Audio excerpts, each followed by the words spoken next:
Celebrity Stage Stories is an Edge magazine special presentation. Each issue of Edge explores a compelling theme with an intriguing blend of essays, articles, and photography, along with interviews with the biggest names in TV, movies, music, and more. Visit Edge Magazine's website for free digital versions of the magazine, exclusive digital content, and more at edgemagonline.com, and follow them on Facebook, Twitter, and Instagram today. Now, on with the show.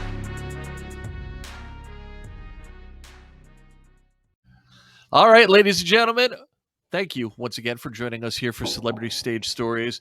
Our friends at Edge Magazine behind us and helping to power this one. And what an interview, what a conversation we're about to have, because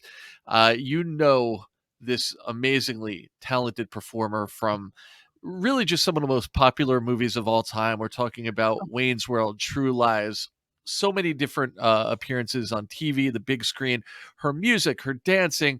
I could go on, but then we'll be out of time. So why don't we just say, and I'm sure you've heard this many a time before, we are clearly not worthy. Tia CARRERE is here. How are you? Hey, thank you. Rise, rise. You are worthy. We are all worthy. I should actually open this with Mabuhay in Tagalog, because we're talking about a Filipino movie, which is the first time I've ever played Filipino, which is what I am. Yeah, no, and it's so cool. What a cool full circle thing. Of course, we're talking about Easter Sunday. It's out in theaters now.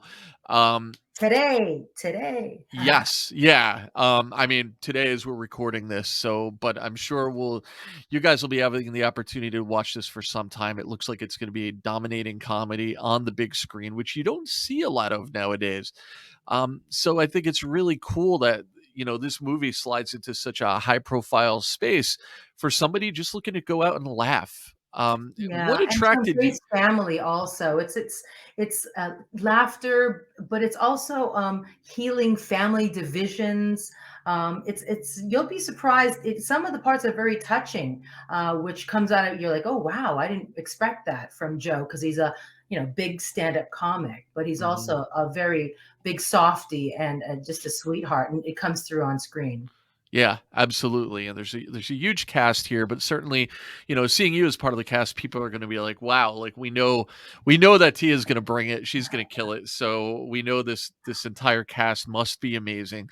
What was it like to work on a straight up comedy like this? Have you done a lot of comedy in recent years? It's, I've always offered stuff where I guess I'm the straight guy to the comedy usually. And this one, I get the chance to be funny. So that was pretty cool. And to have the women being so feisty like this and just, going at it. It was a lot of fun. It was like the gloves are off, as opposed to me standing there reacting to other people's comedy. Awesome. Perfect. Now, I want to go back a little bit, maybe more than a little bit, just to kind of get an overview of the life and times of Tia CARRERE. So many of us have followed you for so long, and it's really mind-boggling because you became prominent at such a young age.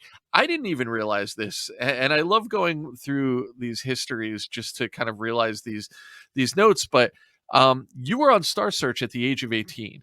And this is that's crazy. I was in the acting realm, because they had supermodel spokesperson, whatever it was, singing, dancing, acting, which was a short-lived segment of it. Because I mean, how do you judge who's better, Al Pacino or Robert De Niro? Right. And quantize it, it's a 1.75 to 2.25. It's not going to happen. You know what I mean? Yeah. So it was very eye-opening, but I did get to meet my acting coach through that. I was on there. The guy that I was performing with was worried that I didn't have very much experience and that I might make him look bad. So he brought me How You Like Me Now. It was hilarious that my acting coach told me that back in the day. I was like so offended. I'm like, what do you mean? I had the female lead in the movie by that time, but he was worried that I had never done stuff on stage. So granted, I got to meet my coach, and I went to class 10 to 12, 1 to 4, and 7 to 10 every day for a couple of years. So I got my chops in, and it was like a speed round of acting. Yeah, and it seems like you had a lot of that early on. I wanted to ask you, one General of your Hospital. yes, one of your first main stops. I mean, that's sort of like a boot camp almost for Yes. having to process a lot of content every day, basically. How was that for you at that stage of the game? Was it a challenge? All of these things, it pushed me to my limit. It challenged me where I had to learn 30, 40 pages of dialogue in one night. Of course, I'm having a scene with you, and then they'd have a rolling teleprompter behind you. And back Mhm. then it was actually two rollers with paper with words written on it, which is hilarious. So who's the poor guy that had to sit up all night and write the lines on a rolling piece of paper? Mhm. Uh, they had very good, penmanship, but so you could read off the paper behind somebody's head. But I found that to be a really bad habit, and you get lazy and stuff. So I tried to memorize as much as I could, so you could pick up the cues. You're not reading and then throwing it at them. Yeah. Gotcha. And again, so many points of like big time pop culture that you were a part of going all the way back to the 80s. Is it true that you were considered to be one of the cast members or jumping on with the A team? Yes, actually, I was on General Hospital at the time, and the A Team came up with a role to play. They go back to Vietnam, and it was George Papard's friend from Vietnam who had a child. Now, they went there looking for a son, not realizing it was a daughter. Hmm. And they liked my name so much that they called the character Tia. And that was the last episode of whatever season that was. And I was supposed to come back the following season. But unfortunately, General Hospital wouldn't let me out. So I had to go back to General Hospital and didn't do A Team. And it seems to be a theme. And I'm sure that if you have a career as successful and long as yours, everybody has these moments. But I also read, and this is fast forwarding a little bit, that you were considered and had an opportunity to be a part of the Baywatch cast. Um, Yes, yes, that's another one of those things where you hit the fork in the road. And you're like, do I go left? Do I go right? mhm, Um, of course, you always want to do all the jobs, but it's not possible because yeah. there's only one you and there's only so many hours in the day. But yeah, Baywatch wanted me for a role as David Hasselhoff's marine biologist girlfriend.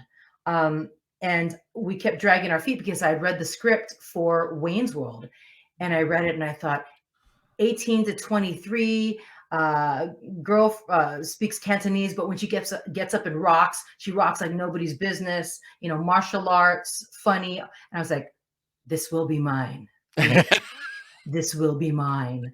And I manifested that, man. We just pushed it off and pushed it off. I mean, I could have lost both. Honestly, it was a real big gamble. My agent was having conniptions, but you got to follow your heart. And I thought, there's nobody I know that could do all of this because I actually sing, I actually act, and do martial arts and all of this stuff. Mhm. Do you ever look back at these forks in the road and wonder what could have been had you taken the other turn? Or 100%. I mean, going back to where I was discovered in a grocery store in Hawaii in 1984.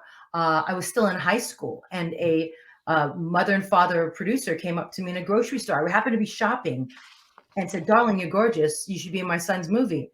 And if I had gone in 3 minutes earlier, 3 minutes later, if I had gone down a different aisle instead of the other aisle, I wouldn't have met these people, and that changed my life. was that moment, because obviously there's no more of a pivotal moment in your life than that, or your career at least. Do you think to yourself, "Well, what if I just said no or felt creeped out?" Or I mean, this is still kind of a leap of faith in that moment that changed your entire life.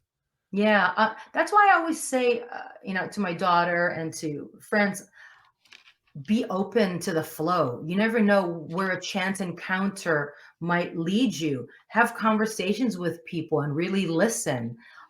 Because if you come to a conversation with an open heart and mind, you never know what might come of it. A greater understanding of each other at the very least, and sometimes something like that where you just go on this journey and you had no idea that it was going to go that way.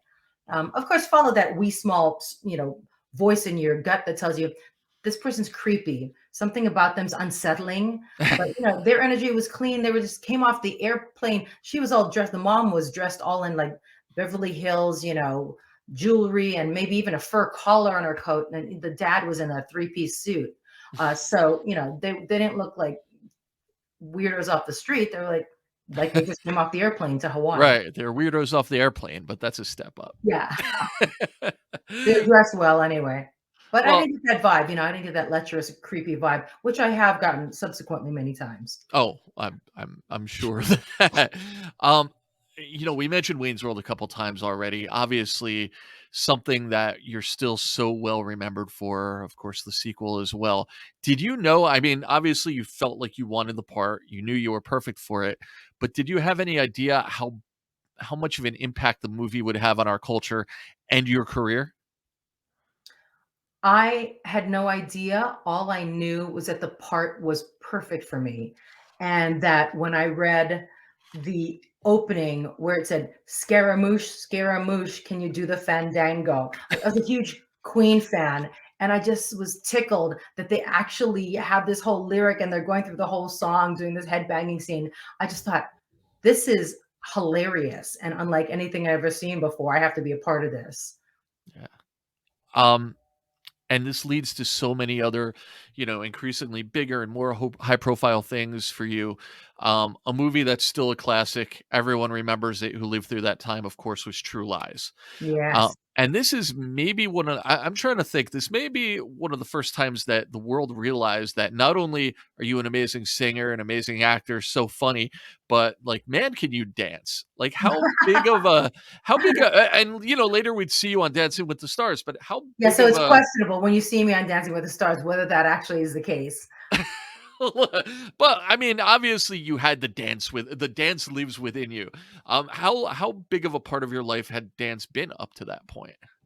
I had, taken a few jazz classes in West Hollywood where I came and lived, but both my parents met in a Filipino dance troupe.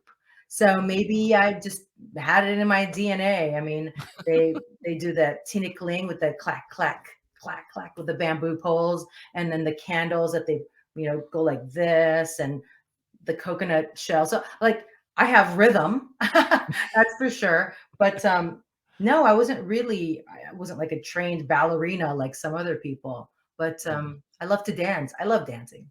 What was it like doing the dance scene with Schwarzenegger, with Arnold? Because that was one of the memorable scenes of the movie. Yeah, it was. Well, we had a lot of time to rehearse because the Argentinian tango is a very exacting dance. You are moving in synchronicity, and your feet are a half an inch apart. And the first practice that we went into, I went in with bare feet.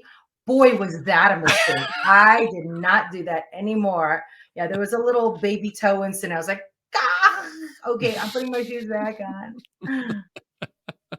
Muscle is very heavy. Like, he has lots of muscle. Yeah, yeah, absolutely.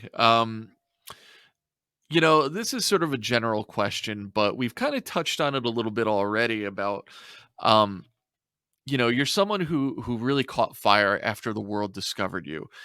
And, you appeared in Maxim, you appeared in Playboy, you know, for better or for worse, you became one of the primary sex symbols in Hollywood during that time period.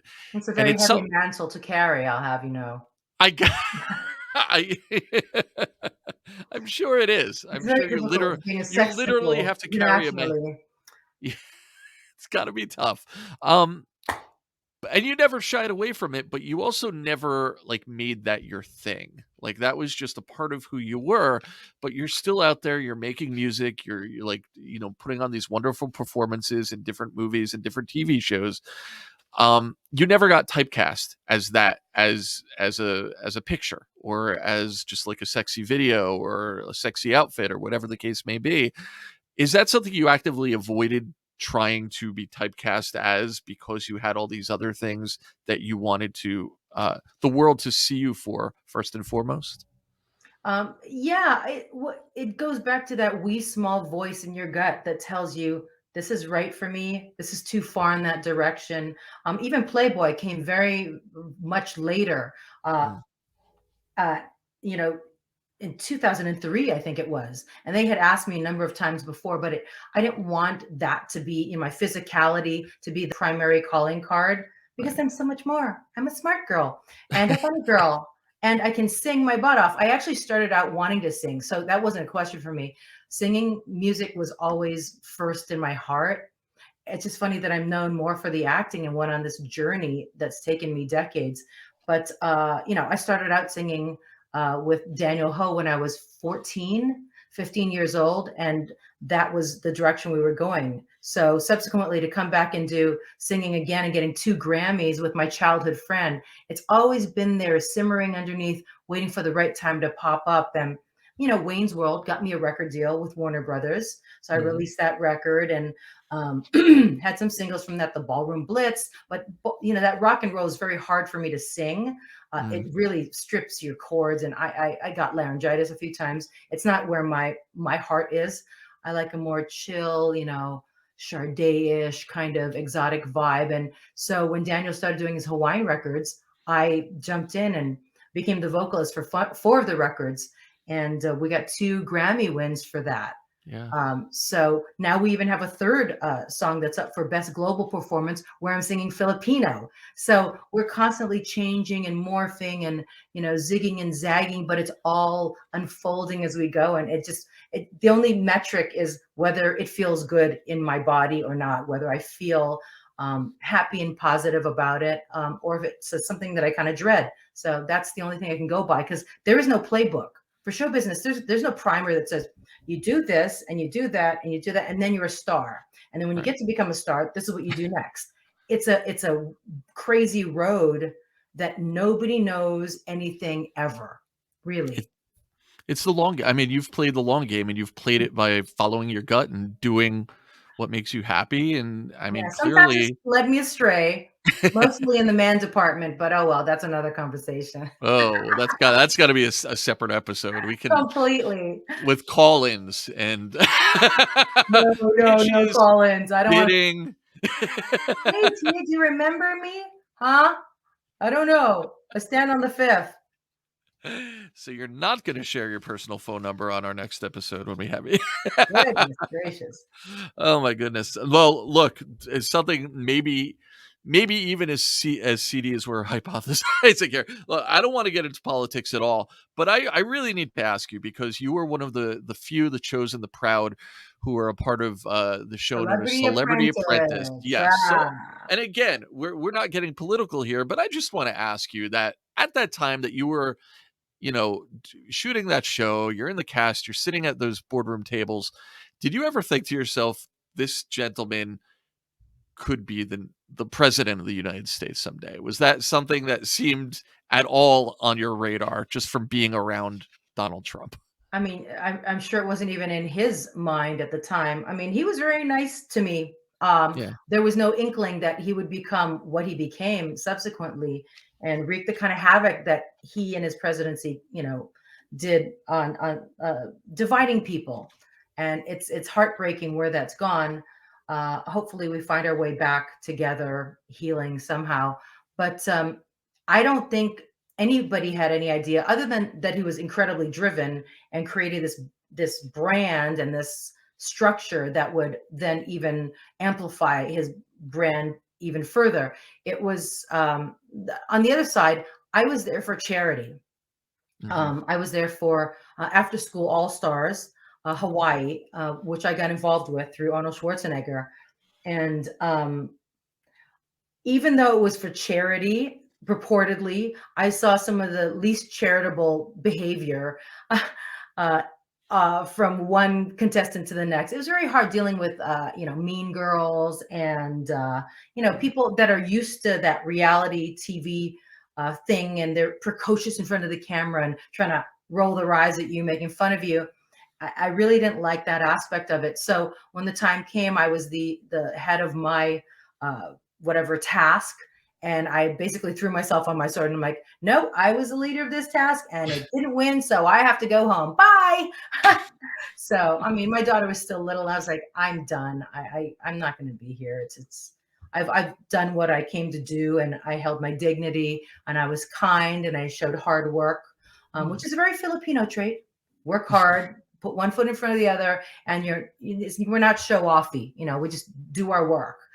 So it wasn't in my DNA to play up for the cameras and toot my own horn. and throw people under the bus. Is the saying was. No throwing under the bus, only We're throwing myself on my sword. Everyone is now Googling who else was in that cast with you. Yeah. The winner was Arsenio, and I was so happy for him. I love Arsenio. He's such a nice guy. Absolutely, absolutely. Yeah, and you know, Arsenio, if you're out there, we'd love to have you on the show here at some point as well. Lots to talk about with that gentleman as well. Um, you know, we've talked about so many things that you've done, and you're certainly not afraid to try anything and everything. We haven't even touched on your voiceover work, Oh, which is, you know, makes you iconic in a totally different category to a totally different audience, which is insane. Is there a legion of people out there who maybe know your voice so well, but don't necessarily in your mind connect you to who you are, like your physical image and everything else that you've done? They for don't the little maybe. kids, of course. And Yeah. I love it because the moms are like, "Oh my gosh!" And they're trying to reference, Wayne's World, True Lies. Like, no, my little, 8-year-old, 6-year-old kid is not going to know that. Like, this is Nani from Lilo and Stitch, and they look at me quizzically, like, physically she doesn't look like the cartoon, and I'm like, Lilo, you Lolo, do you want social services to take you away? They're like, I see that moment of recognition, and it warms my heart. These little baby kids are there's this disconnect. Like, she doesn't look like a cartoon, but that's her voice, and I really love that. I love that I'm part of that evergreen story. And every summer, you see the Lilo and Stitch stuff come out at the stores, the Hmm. teachers, the little plushies, and then it still continues to play all over the world in the TV series on the Disney Channel, which is international. So I'm happy to be one of the people that is an ambassador of aloha. I'm spreading the good news and the good vibes of Hawaii all over the world through Lilo and Stitch. So I'm looking forward to being a part of the live action one. I told Dan Lin, the producer of Easter Sunday, is also Hmm. producing Lilo and Stitch, the live action. So Wow. I told him I Oh, want to do the end credit song. Well, with my Grammys and being involved with the first one, I think it would make sense if I sang the title song. You know, that's really great. That's manifest that story. it's so perfect. Again, you've done so much. We've talked about so much. Is there anything that you haven't done that's that's on your radar that you would love to do? Some different kind of genre of entertainment or a different style of TV or movie or just anything you've yet to do that you would love to get the opportunity? I mean, a small, dark, edgy indie movie that would be at Sundance. Mm, Just handheld, really uh, difficult to watch. I have a couple of ideas, and I'm trying to figure out how I can do them in Hawaii for an ultra low budget. Because there are a couple of stories I'd really like to tell and really show me as an actress, just digging in. It's not all about hair and makeup and wardrobe, which I do love. Obviously, I'm dressed up, in my home at 9 o'clock in the morning with vintage Chanel. So I do like a good dress up, but that's for the press part. But on camera, to get to really pull it out of my heart and soul, and you know put yeah. some blood on the celluloid. Damn. Very dark, very There's dark. Well, look, it's been great stealing some time away from your Yeah. very busy day. I appreciate it. I have one more question for you though. And I know you've been asked many, many times. I've even seen it on other interviews. Everyone wants to know, what would happen if there was a Wayne's World revival or reboot or sequel, et cetera, et cetera. Not going to ask you that because why should we put that in somebody else's hand? I say, let's go to the source. I want to ask you, in your mind, we're about what, 20 something, 30 years later after 30 the years last this year. movie. Someone told me it's the 30-year anniversary this year, and Uh, 20 years of Lilo and Stitch. Will you stop counting? You're aging me. okay, we're some years later. We're a few years after Wayne's World. Are Wayne and Cassandra, in your mind, still together? And what are they up to? I don't know. She's pretty spicy. Cassandra's a real individual. I Mhm. I don't know. She might be singing in a hotel showroom in Hawaii, and he has to come out to Hawaii and pick her up and like, Cassandra, because how they had that tiki bar scene where they were mocking it, and now Cassandra's working there because she's making money and making a living. She's like, I can't follow your dreams anymore. I have to go make a living. So she's working in the hotel, showroom, bar with this cover band. Not unlike Arnel Pineda was back in, the Philippines when he was discovered for Journey. So I just think there's something about that. And he's like, come on, Cassandra, let's go and rock. Drop my tiki drink and take off, You've thought about this. I have the storyline in my head. Well, look, we have a storyline going on right now. It's playing on big screens nationwide, of course. We are talking about Easter Sunday, out now. Tia's in it. It's the dominant comedy in on the big screen right now, and we're just so excited to have you back in the theaters. Greek wedding for Filipino people and others. Absolutely. Tia, thanks so much for joining us this time. It's great to catch up with you. Thank you. Party on. You too. Thank you guys for all partying with us this time. Make sure that you subscribe at youtube.com/Jerry Strauss or wherever you are watching or listening to this podcast. And for Edge Magazine, for all of us, we'll see you next time. Thanks, Tia.